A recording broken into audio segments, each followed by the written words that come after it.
مدینے میں اور آس پاس کے تمام علاقوں میں زبردست قحط پڑا ہوا تھا۔ فاقوں پر نوبت آ چکی تھی، لوگ بھوکوں مر رہے تھے۔ جن لوگوں کے پاس جائیداد وغیرہ تھی، نہایت سستے داموں فروخت کر کے ادھر ادھر سے کھانے پینے کی چیزیں حاصل کر رہے تھے۔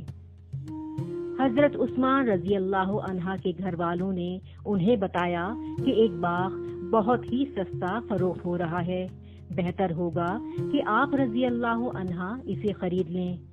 آپ رضی اللہ عنہ روپے لے کر اس طرف چل دیے، لیکن راستے میں لوگوں کو بھوک سے مرتے دیکھا تو آنکھوں میں آنسو آ گئے۔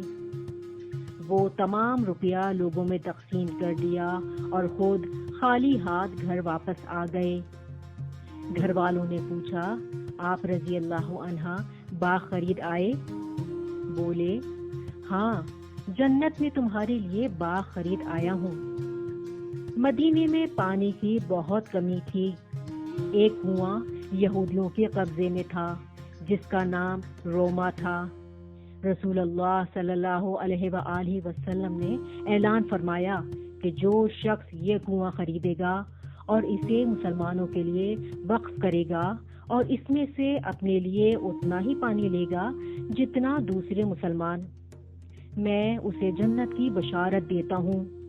یہ سن کر حضرت عثمان رضی اللہ عنہ فوراً وہاں گئے اور کنواں خرید لیا، پھر اسے گہرا بھی کرایا۔